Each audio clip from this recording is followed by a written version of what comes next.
Happy 2, Happy 3.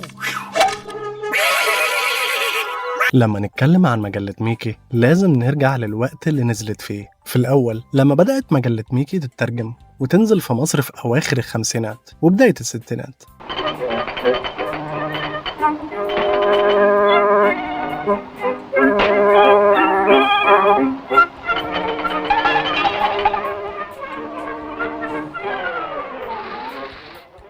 كانت حاجة جديدة تماماً. الأطفال في الوقت ده ما كانش عندهم الوسائل الترفيهية اللي عندنا دلوقتي، يعني ما كانش فيه تلفزيون بكل أشكاله زي النهاردة، وما كانش فيه إنترنت ولا ألعاب إلكترونية، فالمجلات المصورة كانت من وسائل الترفيه القليلة المتاحة. وميكي كانت من أول المجلات اللي دخلت السوق المصري بالشكل ده. اللي ميز المجلة في بدايتها هو أسلوبها الجذاب والبسيط. الكوميكس كان شيء جديد وجذاب للأطفال، والرسومات الملونة والشخصيات اللي كل واحد يقدر يتعامل معاها ويشوف نفسه فيها. جالك ضيوف يا أستاذ دهب. الأولاد روبي. ميكي، بطوط، بندق وزيزي وغيرهم كانوا جزء من حياة كل طفل في مصر. كانوا بيقدموا مغامرات بسيطة ومسلية، ومع الوقت المجلة ما اكتفتش بترجمة القصص من النسخة الأصلية الأمريكية، لكن بدأت تقدم محتوى جديد يتناسب مع الثقافة المصرية والعربية. كان فيها قيم ومبادئ الأطفال كانوا بيتعلموها من غير ما يحسوا، وده خلاها أكتر قرباً وتأثيراً. يعني مثلاً ميكي كان بيمثل الذكاء وحل المشاكل بطريقة هادية، إما بطوط كان بيمثل فكرة إنك تحاول وتقوم مهما وقعت، وبندق كان بيمثل البساطة والحياة اللي من غير تعقيد. ده غير إنها كانت بتناسب كل الأعمار. صحيح إنها مجلة للأطفال، لكن القصص كانت بتجذب الكبار كمان. الآباء والأمهات كانوا بيقروها جنب ولادهم، وده خلق رابط جميل بين الأجيال. ميكي وبطوط ما كانوش بس شخصيات كرتونية، لكنهم كانوا جزء من العيلة.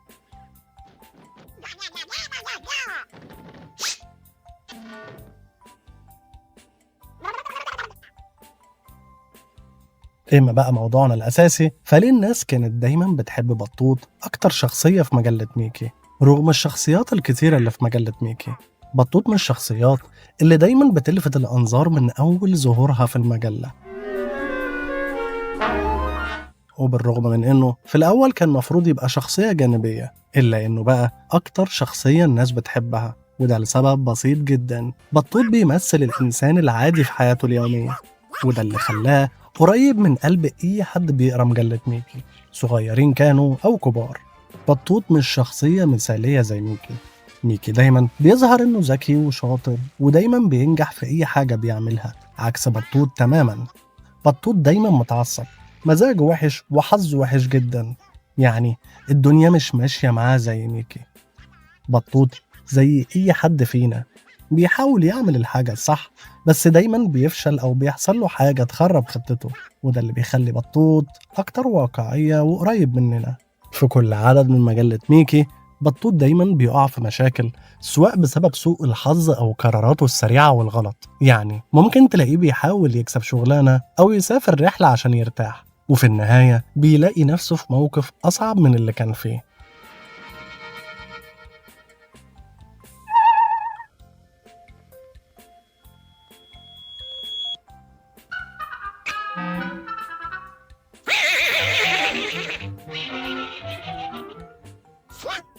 كلنا بنشوف نفسنا في بطوط، لأنه مش البطل اللي بينجح دايما زي الأفلام، ده بيخسر وبيتعلم وبيحاول تاني، وده جزء كبير من سبب تعلق الناس بيه.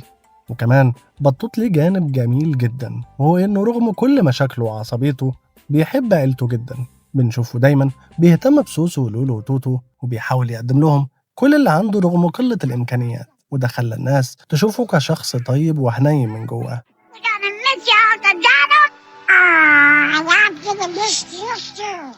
وإنه رغم إنه بيتعصب وبيصرخ، لكن في النهاية هو بيحبهم جدا ودايما بيخاف عليهم. فالعيلة والحنية اللي في بطوط بتخليه شخصية إنسانية جدا ومحبوبة.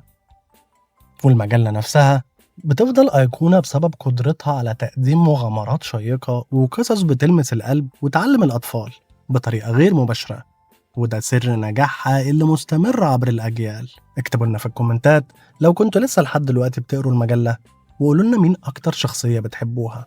من فضلكم اعملوا لي لايك وسبسكرايب، واستنوني في حلقات وقصص أقوى مما تتخيلوا.